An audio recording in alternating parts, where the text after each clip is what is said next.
Ilang minuto bago magsimula ang ikaliwang araw ng impeachment trial ngayong araw, naglabas ng pahayag si Vice President Sara Duterte kaugnay ng pagtestigo ni National Bureau of Investigation BARM Regional Director Attorney Jeremy Lotoc sa ika-4 na araw ng paglilitis kahapon. Ayon kay Vice President Duterte, malinaw na hindi suportado ng mga ebidensya ang reklamong grave threats at inciting to sedition laban sa kanya. Dagdag pa nito, ang paulit-ulit na claim ng prosekusyon na pagbabanta ay walang katotohanan.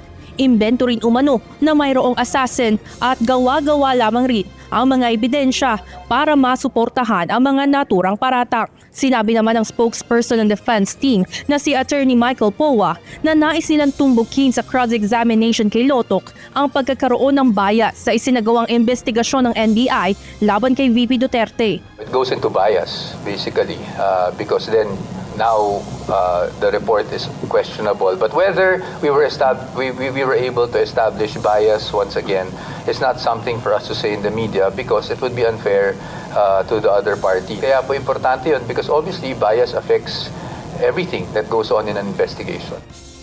Hindi na nagdetalye pa si Attorney Powa patungkol sa mga merits ng kaso dahil ipinagbabawal ito sa Senate Impeachment Court. Anya, wala siya sa posisyon upang sabihin kung napatunayan ba ng kanilang kampo ang umano'y bias ng NBI dahil nasa kamay na ng mga senator judge ang mga desisyon patungkol dito. Itinalaga naman si Attorney Justin Nicol Gular, isa sa miyembro ng defense panel bilang deputy spokesperson ng kampo. Kasi nga, minsan nahihirapan na ako with the media schedule. So, I'm tapping him to be the deputy spokes of the defense team. So in case hindi ako available, at least someone will help the defense in terms of having to get our message across.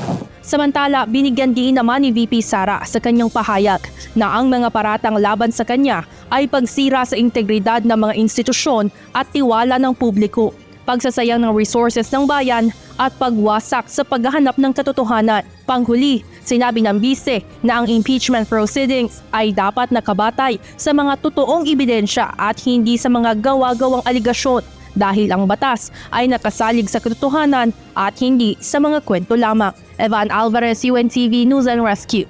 Diyos ang aming sandigan, serbisyo publiko ang aming pinahahalagahan.